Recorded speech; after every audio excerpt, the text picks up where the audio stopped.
Hello, everyone. Welcome to the first show of the podcast. It features the Dorados, father-son podcast about growing up through the path of music and life stories. The early episodes focus on Johnny Dorado Sr. over there and his introduction to music, playing music, seeing music, and run-ins with musicians from your local favorites to international superstars, from the 1950s all the way up to the present. True adventures of a madman, my dad. Let's start the show. Come over here, Dad. Ripping it up over there. All right, there you go. You're right there. All right. Go ahead, you can keep talking. All right, yeah, I guess I. All right. Yeah, I just had to go ahead and take care of some items there. Yeah, very good. How we doing, son? All right, doing well. All right, real good. I'm excited Good to do to be this. here. Yeah, this is exciting. I know we've been talking about doing this for quite a while. Yeah. And, just to kind of start it off, right? So my dad has some crazy stories that he's always told, us as kids, even when he was a little kid, really growing up, he had run-ins with all these musicians. So, well, not even musicians, but just other, life stories and everything, just as the introduction. And, just thought it'd be great to get that on a podcast and really share it with the world. So I think how to set it up here, we're just going to go back really to the beginning of, how things started. So you should go ahead and I think this is a real good opportunity to go ahead and expose everybody that doesn't have the opportunity to live in my kind of surroundings. Now, really, that's the whole item, the plus of being living here and close to Hollywood and all that kind of thing, the entertainment capital of the world. And that's all my experiences were drawn because of the area that I live in.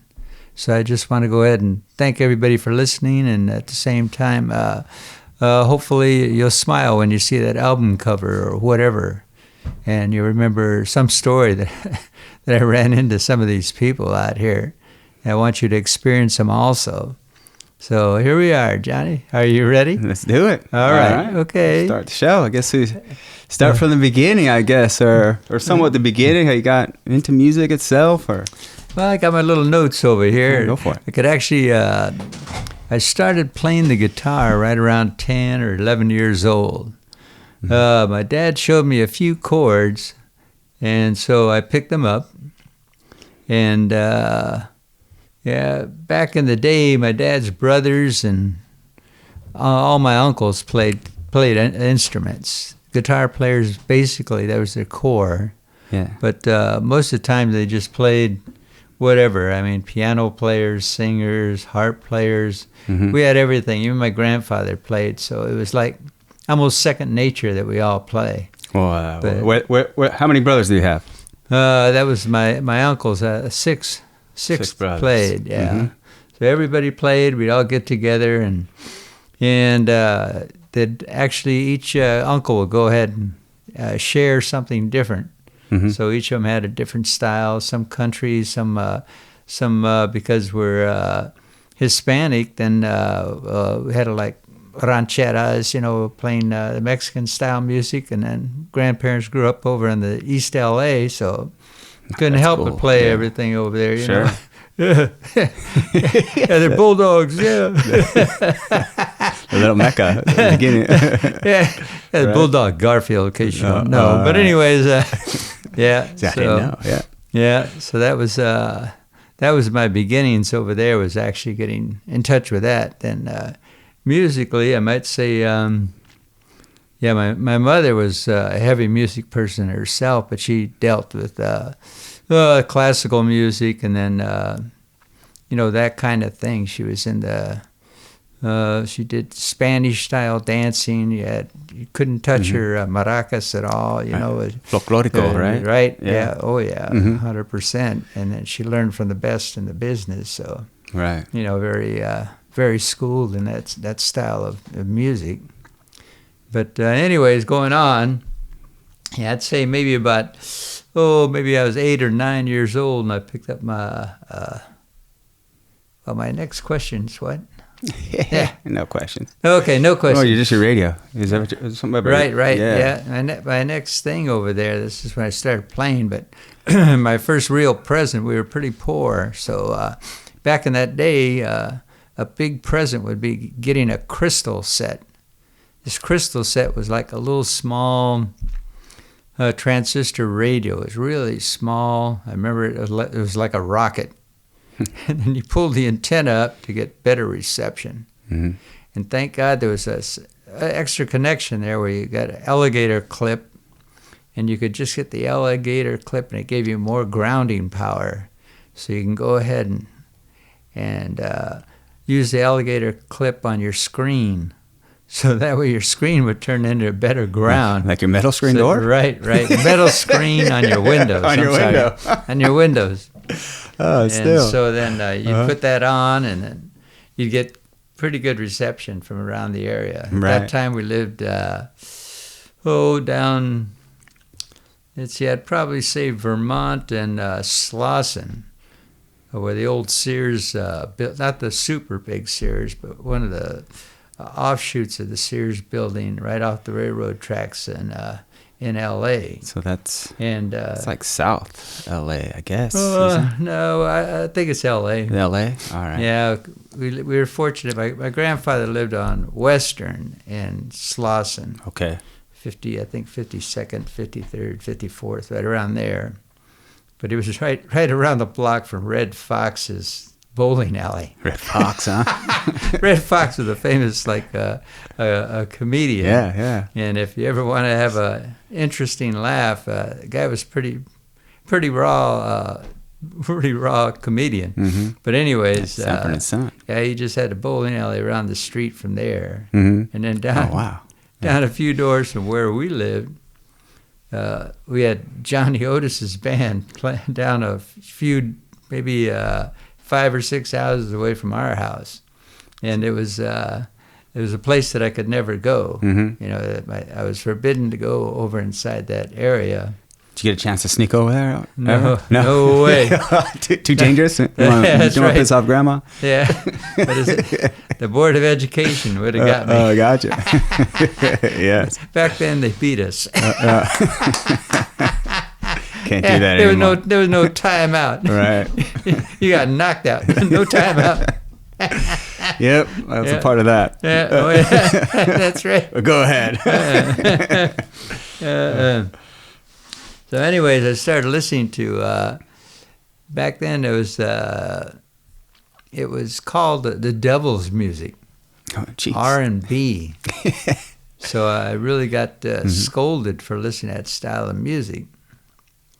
Yeah, it was just, it wasn't, I was supposed to be listening to something like Pat Boone or whatever. Mm-hmm. Your real R&B players back then, they made the songs, but in order to sell it to, I'd say the white community, sure, then there'd be a white artist to go ahead and duplicate the sound. Uh-huh. Pat Boone did a good job of, just lately, sorry to say, Little Richard, one of my heroes, passed away, and then I remember Pat Boone doing Tutti Frutti, and I was really? That kind of thing, and it was just like, he ripped it off. Tutti Frutti. Oh, it was real weak. I mean, to me. Yeah. Well, he ripped it off. Right. Wow. Is that how you felt? Right. Well, back then, too, there were two different kinds of... there was a black community. Mm-hmm. The black community listened to their style of music, and in the white community, everything was segregated. Right. And so they had their side where they sang to the masses, and then you got to think about it economically. Then you wouldn't merge the two together, but at the same time, the white people would spend more money. They had more money, so they bought more. So that did quite a bit. But on the other side of the coin, inside the R&B area, they were just as active buying. Mm-hmm. So, in my mind, I always put together the reason for integration was actually to go ahead and take from the black community because they were becoming too wealthy. So that's insane. Yeah, they had capitalize on that. Black banks. They had all that stuff, and right. No, that wouldn't happen. I remember, yeah, back in those days, myself, I was even redlined. You know, back in the bank would only okay X if you were whatever ethnicity you were, and so the bank would okay your credit to go ahead and buy something. In a specific area, right? Not just right. Say more affluent area, even if you had the money. Oh yeah, so it's pretty interesting. But let me get back to that Crystal Radio. Oh yeah.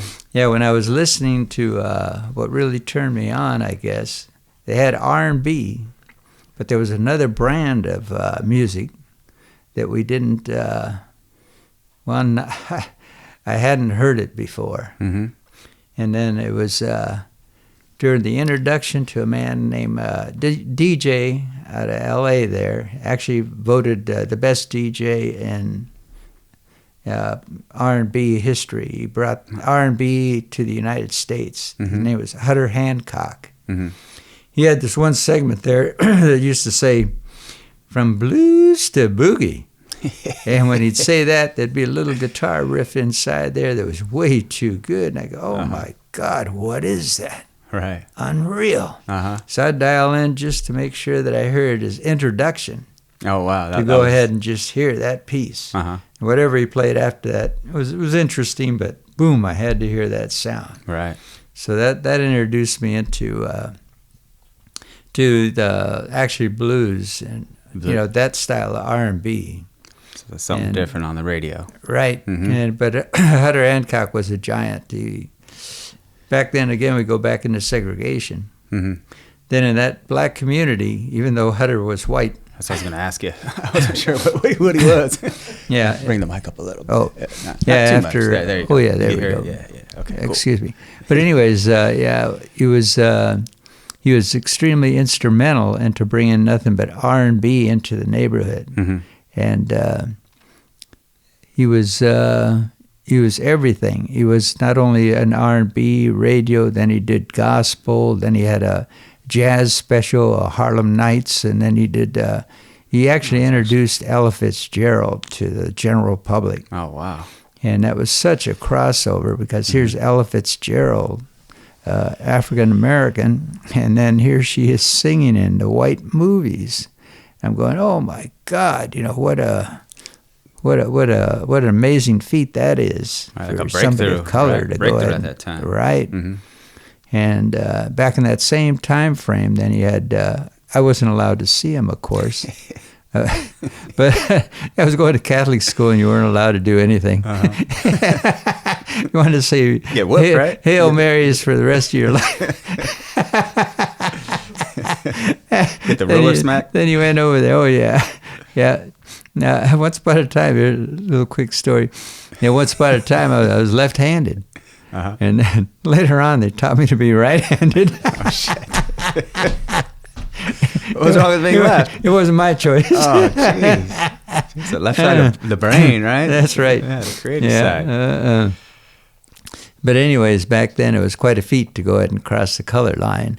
And Hutter Hancock was part of that transition to go ahead and get people out there that are extremely talented, and they're, you know, Louis Jordan. You got so many good ones that were out there, and he had his hand in all jazz, R&B, blues, everything, you know. Right. And I think anyways, a newspaper inside that area voted him as the best DJ ever. That's so and cool. then following his suit, then there was Johnny Otis that followed his suit. Actually, they were probably competing against each other. Both of them had TV slots, for variety. But that came later. Yeah, he just lived down the street from you. Right. Yeah, he had Wow. he had all those people over there where I couldn't go talk to him or see him. Sure. So. But anyways, I was thinking that I think my first guitar really was probably a Stella. A Stella? A Stella guitar, and it was back then. I guess we got it at Sears and Roebuck because you either bought it on catalog or else you're right there. Maybe $35 or something, right. $25. Is that considered expensive then? Oh, back yeah. then? Yeah, you only made 75 cents an hour or something like that. Oh, so jeez. 50 Wow. cents, 75 cents. So That's like it was hard times. Yeah. Yeah, my Christmas present was a bag of marbles. Go play in the dirt. Go play in the dirt. Right? Yeah, that's right. Man, you got to be creative. That's right. So one way to be creative is to go ahead and play. That keeps you entertained. That's you know. right. You can never master your instrument or whatever. You know, it's always there. Just keep on a going. challenge. That's it's right. a challenge. Yep. But anyways, with Hutter Hancock, then Johnny Otis came out, and both of them were just running head and head. It must have been head and head. Mm-hmm.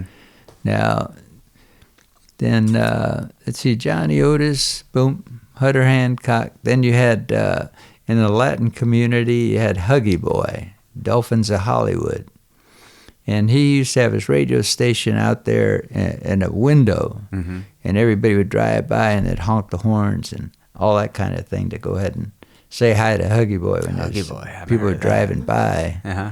Yeah, and they used to, I can't remember, it was, maybe Scrigner's or something like that, a restaurant. I was too young to go ahead and partake, but it was a hamburger stand. Roller skater people went out there and did, the serving car hop. Car hop, that's what it is, a car hop. So, right. And then that was that community. And then for regular pop music, then you had the AM radio kind of thing. Mm-hmm. So I can't recall if KGFJ was FM or AM. Is it Dick But Clark anyways, or something? that was Dick Clark was back east. Back east, all right. So he was a back east guy, Mhm. and so they had they were the ones that brought in a different style. Hmm. We had a West Coast style, which was leaned a little bit more towards country, All right. because we were basically a Western state. Sure. Yeah. Then on the east was more citified, and they had strict rules on how to dance and everything. Seen all those little things about the slosh and shuffle and all that. You go out there, you'd have to go ahead and follow the steps or something like that. But Yeah, like line dancing, I guess. like line There dancing, you that's go. it. Yeah, today's okay. line dancing. Still exists. Yep. Oh yeah. But anyways, as times got better, I guess, in about in maybe 1955, then we moved to our house in East Whittier. Mm-hmm. Now, East Whittier was predominantly white. There were maybe 6, maybe 5 Hispanics in my whole high school. Mm-hmm. And maybe 1 Asian and no blacks. So it was totally different from where I left in L.A. Right. I bet. back in L.A. before I get on to the next phase. Yeah. Keep on going. Yeah. It was. In L.A. actually a lot of Russians in there. Mm-hmm. So we had Russians and Germans, Japanese. Everybody was poor all together. Yeah. And then in '55, what happened, I think, was that credit became available. People come back from Korean War and that kind of thing. Mm-hmm. The people that served World War II. Then they came back, and then all of a sudden you got a GI Bill. So that the helped government out a lot. would go ahead and help you out to go ahead and get a house, and you could move out of that area. Right. So then we over there meant like you can get out of the traps of those particular areas. Mm-hmm. Is turning into you wanted a better life, better schools for your kids, all Sure. that kind of thing. So Mhm. so you moved out this way. So that's why we moved to East Whittier. And back then there's orange groves, Mm-hmm. and All out this way. a lot of things to go ahead and play like that. Sure. Slingshots, hit the rabbits, bow and arrows, shoot pheasants, that kind of thing. Mm-hmm. It's Yeah, amazing. to think I that. hated to do all that kind of stuff because then I'd lose my what do you call it, the little bearing Your that you ball shoot roll? with Yeah. the slingshot, and then you'd also lose your arrow. And the arrows are like 5. I think they're 5 cents. Mm-hmm. But if you went out there shooting, you lost 20 cents worth of arrows. It's not too good. Yeah. And you never hit them anyway, so it wasn't so fast. Yeah, you do better. I remember I had more fun hitting them with an orange. You just pick an orange, and you just pitch it, and boom, hit them, and then jump off real high and scoot off. Funny. Yeah.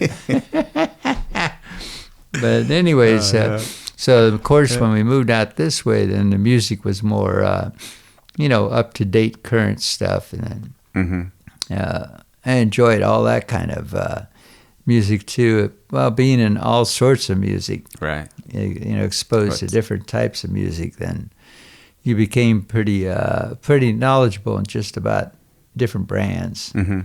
And then So you're still playing throughout that time? Well, right. I was still playing Mexican music, and then later on, I try to remember if it was fourth, fifth. I guess maybe it was about 5th or 6th grade. Mm-hmm. We had a talent show at St. Bruno's. My dad let me use his Gibson Les Paul. Oh, sweet. With a Ampeg amplifier. Went out there and played bongo rock and songs like that. La Bamba. Oh, really? A talent show, and then all of a sudden all these girls were screaming and everything else, and then I was going, oh my God, this is good. And it's Catholic school now. I was in Catholic school. So I had my collar raised up and my sleeves rolled up, and confession right around the corner. Oh, jeez. Playing that devil music? I was playing that stuff, having a good time. I was smiling too much, and I really got in trouble. Yeah. So the girls didn't help out either, getting attention. No, they finally ended up telling me I couldn't go back to that school. Wait. My influences were not desirable. There you go. Go in that other direction. So they sent me to public school. That's great. Yeah. But anyways, it was that particular guitar and that amplifier got my my dad and mom divorced. Oh no! So, Jesus. Yeah. My dad was getting pretty heavy with the guitars, playing quite a bit, and then working and playing. Was he out playing in bands and stuff, or going out? I was sitting in, going out different places. So he got into a little bit of jazz, a little bit of standards. Yeah, I didn't know that. Did you start playing at clubs and everything? Or different places, places? Clubs, house parties, that kind of thing. When he retired, that's what he did too. Same thing. Right. Did parties all over and played all over. So yeah. So anyways, what happened there was I seen the bill. I think the bill was like maybe $150 or less than $200 for the guitar and the amplifier. But our house payment was like $100. My mom got so mad. Oh no, that did it, huh? that was the straw that broke the camel's back. Oh wow. Yeah. Before that, though, my dad's bought quite a bit of tape, reel-to-reel tapes. Oh sure. That's the way everybody did back in the day. And then every now and then, some people or bands they'd come over and play. And so my mother would get really excited because we had to go to school, she had to go to work. Oh, and sure. Then, so during the week. Right. Going on. Whenever, Oh, whenever, yeah. So, I don't know whatever happened to those good recordings. I mean, we had a group come over called Los Indios Trabajadores. Mary Elena, I think they were called, or something like that. But that was the name of the song. Dun, dun, dun, dun, dun, dun. Anyway, real good group. And they were recording it, and I just remembered. My mom got so mad because there they were, everybody drinking, playing, and all. Right, just kept on going. Yeah, you gotta go to work. Oh no. Oh wow. They had that Too group. much. Yeah. So anyway, after that, then I had to stop playing because my mother wouldn't allow another guitar in there. It's terrible. So I had to stop. That's the terrible part. Yeah. What happened was it was my fault, though. I mean, aside from my dad, but right. But secondary, a bad John. Yeah. I went out to a carnival. Uh-huh. I was picking up these girls from La Habra. And then I guess I tipped a few drinks or something. Uh-huh. Then I came back home, then I was a bit intoxicated. So that was it. Grandma now. And then I started playing the guitar instead of listening to Mom scold me. Right. So what she boom, did? that was it. Yeah. What'd she the do? end. The end. The end. Yeah. No, but before that, Right? that though, when I was, let me go back. I missed the spot there. Yeah, go ahead. Yeah, during, let's see. Well, after I did that talent show at the school, then before I got moved to a different school, I got invited to play with these guys that played in high school. Mm-hmm. And, wow. So you're really young. oh yeah. These guys. So I got invited to play with them, and they were going to play at a place called Pacific Ocean Park in Santa Monica. Mm-hmm. It was on TV, and the headliners for the day that they were going to go on was Richie Valens and the Big Bopper. Oh, wow. So they were going to go on That's huge. as the headliners. Right. And the guys from Cal High, Jim McInerney. Jim McInerney used to own Red Rocket or whatever guitar store over here in La Habra, and then finally Brea. Uh-huh. Oh, wow. Yeah. Anyways, him, and then his friend Glenn Pearson. Mm-hmm. And then they invited me to go along with them. Just go ahead and play. Oh, sure. Really? But then I was so young, I couldn't go on the show. Yeah. So, because you had to sign number one, a waiver, and number two, you had to be, I think, 16 or something to get on. Oh, wow. But their record called Turkey Strut was real big on the Midwest because it was sort of countrified. Oh, cool. So it did real good. Mm-hmm. So that was So they ended up having probably an my album, first experience to go ahead and get invited to play with, somebody that actually had a record deal. Band, right? Had a record deal. Oh, wow. That is so crazy. That's so young. Right. Yeah, so I guess I didn't play too bad. Yeah. Obviously not.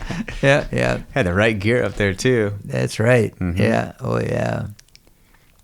But then, then after that, I guess during the high school years, though, then Jim LeBou, he asked me to go play with him, too, the Chantays, back in that earlier time frame. What kind of music's that? I don't know, Jim LeBou. It was early rock and roll. Okay. And then it made it up on the charts. For my 50th birthday party. Some of those players there were some of the guys that I went to school with. Okay. And then we played, they were part of the Chantays, yeah. So that's so cool. Yeah, Mario, and then, he was my main guy. And then Fernie's brother, Bob. And so anyways, they were part of that original group. Mm-hmm. And then through them, that's how I ended up playing, and later on in time, playing with Ike and Tina Turner Band over in Waco, Texas in 1968. How did that happen? Yeah, well, this is jumping way ahead, but... we can jump around, whatever. Yeah. we're going for it. Back then, they were playing with the Chantays over in at Seal Beach. Marina Palace is the name of the place, I think. Oh, I just broke on a can of worms there. But anyways, they were playing over there. Yes. And so a friend of mine, when I was in the service, said, hey, we went... now, when you go over to the Midwest, again, you go back about, 60, 50, maybe about 25 years difference between us and Texas. Right. So we were starting to get pretty well used to integration. Mm-hmm. But over there inside the middle, they weren't used to they weren't used to that at all. Really? Oh, yeah. Extremely segregated. So Especially then in Texas, then, right? Yeah, I was in the service during this time, Mm-hmm. and they gave us a list of clubs that you don't go to. So then naturally I had to go to the clubs that they said not to go to. All right. Exactly. Oh, the best ones, right? Where else are you going to hear the best music, right? You go. Right. So anyways, yeah, so me and this other guy, Paul Sears, in Boston, yeah, we went down over there to that club, Sia Cantina, and we were getting pretty tanked up. And so, we were almost ready to take off to Vietnam. You know, everybody's going, well, this is our last time, maybe the last time. We might get orders tomorrow. We don't know. So what the heck? We did it up good. Yeah. Went over there, and then Paul kept saying, go ahead, play, go ahead, play. Mm-hmm. So I went up there. Then I told Ike who I was, and he said, okay, go ahead and play. So he let me play with the band. Yeah. So then I was there playing. He wouldn't let me talk to Tina. Nobody ever talked to Tina back in that day. Yeah, I bet, no one talked to Tina. Uh-huh. Yeah, all the way through. Anytime she was with Ike, never. But anyways, so then that's when I got a chance to play with the band, and then to this day, the person who played piano for Ike's band, we see each other for sure once a year. Oh, cool. And so he played with Ike and Tina and then everybody else. And his last person was with B.B. King. So it's just like, you know, I get a chance to see Leon Blue. That's what I say. There's a plug, Leon Blue. Leon Blue? Oh, wow. Yeah. But That's anyways, he plays in all the blues cruises and everything. He's still extremely active. You know, getting pretty old, but he knocks it out. I can't wait to see him. Yeah. So, but anyways, I skipped ahead there, and then I was thinking during that before the service time, though, I had maybe 3 years of listening to some real good music out of Whiskey A Go-Go's. I'm gonna go there. Back then it just opened up, and our family was still, my mother and everything. She went to the opening of the Whiskeys. Oh, really? And she was there. What did she see? But it was pretty. Remember what she saw? What's his name? I can't remember the artist that opened it. Mm-hmm. Yeah, Johnny somebody. That's okay. Yeah. But that's awesome. She was there. At the opening. Oh yeah. Jeez. Yeah, she was. It's amazing. And she was going. Well, back then, she divorced now, and so then she was going out with a bunch of stockbrokers and attorneys, and so that's it's grandma. Story. Right. Yeah. Yeah. Go ahead. So anyway, I can't remember his name now. Johnny Winters. But because Hollywood was so close then, I got a chance to go ahead and go to Whiskey myself. And I just showed my selective service card so I can go ahead and get in. Right. A lot of these places would go ahead and let you get in if you had your selective service card, because they figured war was busy and you knew you were going to get drafted. So let you have a good time while you still had time out. So that's before you actually went in? Right. Yeah. So they already gave you cards as a setup? No, they give you, back in that day, when you were 18, then you had to register. And then after that, then basically if you didn't get good grades, C's or better in college, then they just took you. Oh, wow. So it was they took it. When I went to the selective board, it was like a high school reunion when I was there. It was so great to see everybody. That's terrible. Hey, what are you doing, man? They're just getting everybody what's going on? Around everybody. Who's all going, right? Oh, yeah. Oh. Who wants to be the Marines? Who wants to be the Navy? Jeez. But at that time I had a pretty slick stepfather.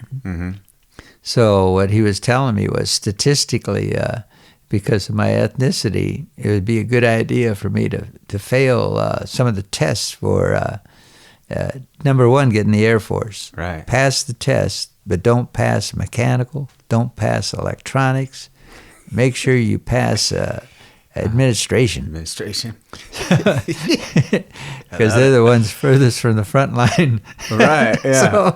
So, there you go. That's so there you smart. go. That's like it's so counterintuitive to think, you want to say, be the best, right? But thinking what being the best is going to be, that means you're on the front line. Yeah. Right? That's why the people took off like our president and all those guys.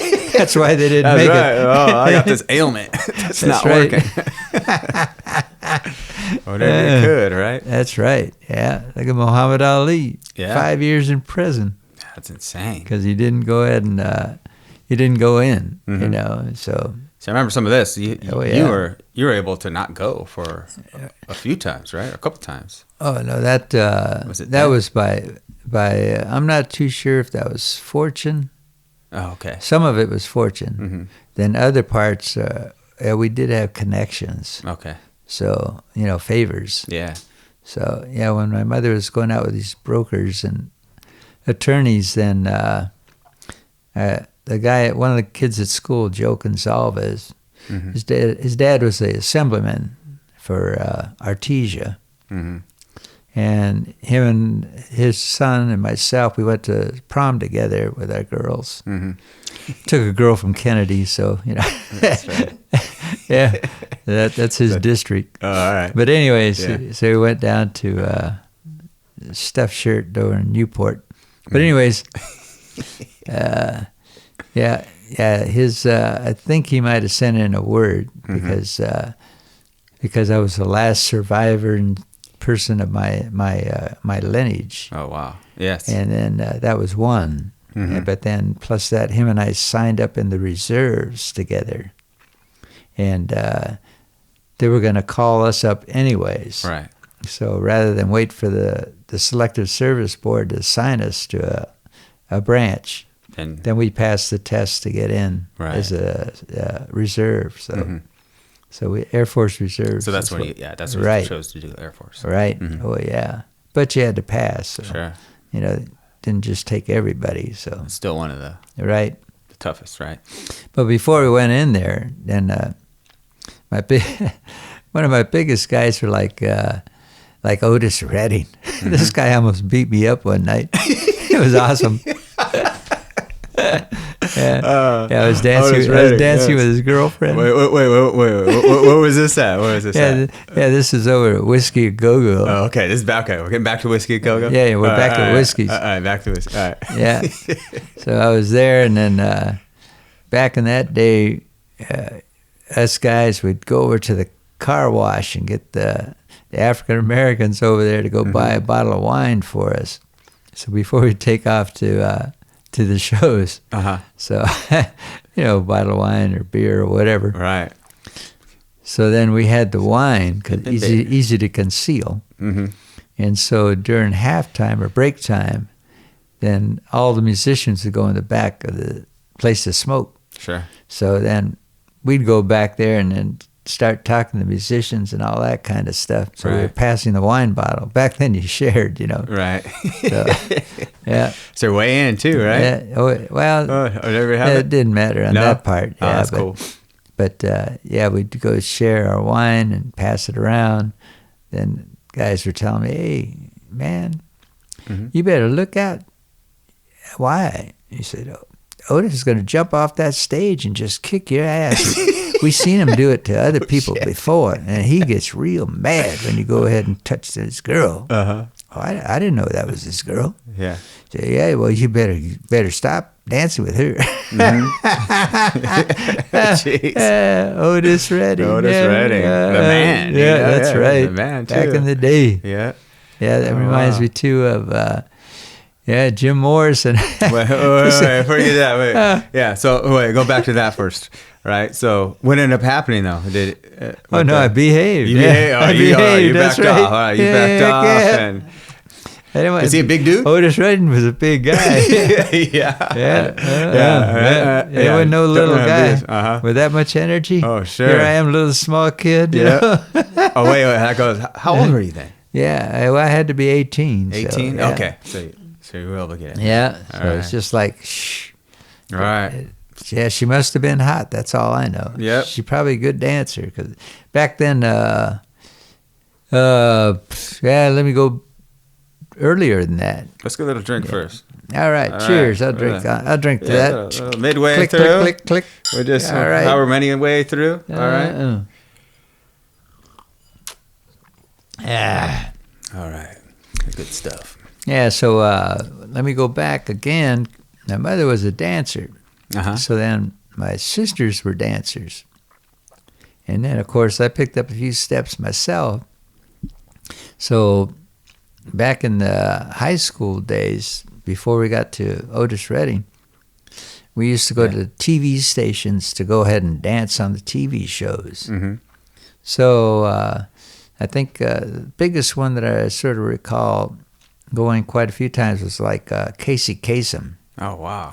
So Casey Okay. Kasem, we danced, and then I was wondering who my partner was, and then I was thinking, oh, it was Susie. Mm-hmm. So me and Susie used to dance together pretty darn good because we get invited. That's from a different school, La Mirada, the kids that we go with. Your sister. Yeah. Your sister, Susie, yeah. Right. So then some of the girls from our school, they were dancers too. They turned into professional dancers, but yeah, they weren't the ones that actually got us in there, I don't think. Could have been Loretta. Loretta might have. Loretta Cox. She might have got me in some of those shows too. Uh-huh. But we'd all go down there and dance, so, Right. you know, that was it then. I think it was KHJ was another one we danced with, the real Don Steele. Different places over there in Hollywood. And So those are the clubs? No, they were radio TV The stations. TV stations. Yeah, so actual, we did TV. like American Bandstand type. Right, Yeah. only on the West Coast. So that's Yeah, so we were all around that area. wow. That was kind a of place to stuff. get into. Oh yeah, yeah. So So they picked the good dancers, just like right, it's like that Soul Train. beginning of Soul Train. Before, yeah, right. I tried to get on Soul Train. Oh, but really? It was later in my later life, so I couldn't go ahead and do that. Right. But some of the guys that we danced with, though, they were on there. Oh, really? Then, I remember who was it that made it? Rerun. Do you remember Rerun? Yeah. Rerun was part of our dance people. Oh, really? No way. Yeah. I can't remember the name of that show. I know. but- What's happening? Oh yeah, that's it. Yeah, what's happening? He was, what's happening? Yes. We used to dance together over at a place called Goodies over in Fullerton. Uh-huh. Oh, And wow. so he tore up the That's show so over funny. there. Pop locking. Yeah. Yeah, the original Yeah. breakdancer. That's right. Yeah. The real deal. That's yeah. right. That's right. Partially where it came from. Yeah. Oh yeah. Yep. Yeah. Then what was that? Mr. Max's, right? Then Mr. Max's was another one that was local. Mm-hmm. Yeah, that's the Chantays. Part of them played there. My friend Mario played, and then Danny, Mm-hmm. Blind Danny. Yeah, can't remember Danny's last name, but anyways, that's where all the dancing was at. So before service time, that was after. Oh, I mixed them up. But anyways, we used to do the TV shows up there in Hollywood. Oh, wow. And then that's where boom. Jim Morrison. I almost booed him out. That's the best. Yeah, this guy was so bad. Yeah, That's a legend. It's the Doors. his records were dynamite. You couldn't beat those records. Okay. In the So- studio, this guy was beautiful. Uh-huh. But on stage, oh my God, pick him up off the ground, man. What happened? Whatever. Was he too blasted out of his mind? Too blasted. Uh-huh. Yeah, and then the poor band members would have to keep carrying him. They keep playing. So, uh-huh. Is that Robbie over there? Right. Oh my God. Uh-huh. Yeah, funny. Yeah, we what saw a lot of Robbie fun. this year. Yeah, Yeah. the Nam show. Yeah, it was Yeah. awesome. But no, that's great. So that's why you were pissed, Right. because the Yeah. band is. You're supposed to be performing, not Right. lying on the ground, screaming, rolling around. That's the funniest thing ever. Yeah. Yeah, 'cause Yeah. I've seen such good players, you know, Right. and then Oh yeah, I know. Now, that was one of them that just got me recently. Yeah. You know, Yeah. I think you told me about that. yeah, I don't know how many years ago, but maybe Right. 5, which I just think is like, holy shit. You know, yeah, my dad saw, you know, Jim Oh, Morrison, yeah. The Doors, Right, right. And how long did it take? So that's quite a just few so years. funny. Yeah. yeah, and that's Yeah. great. yeah. In between there was the big one, the high school big one. Mm-hmm. It was when our school, like I said, the East Whittier. Right. So then I brought a whole row of not black people to the Shrine Auditorium in L.A. to go see James Brown. That's the best. I couldn't believe it to this day. Right. Everybody still talks about that. John, do you remember James Brown? Uh-huh. Do you remember James Brown?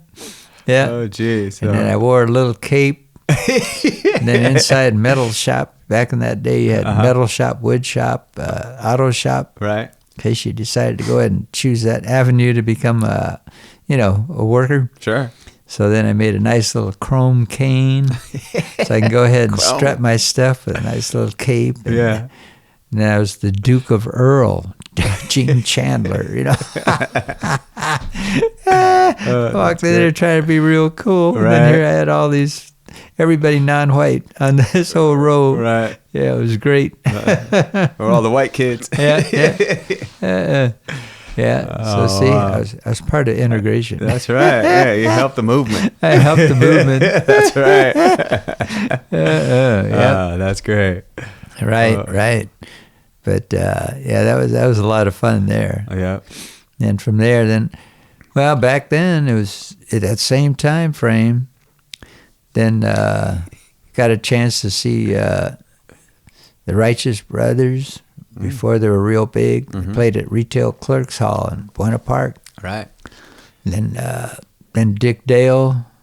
Dick Dale was Oh. my King Surfer guy. So. Yes. Yeah, used to see him here in Anaheim, and then see him over at what's the name of the place over in Balboa?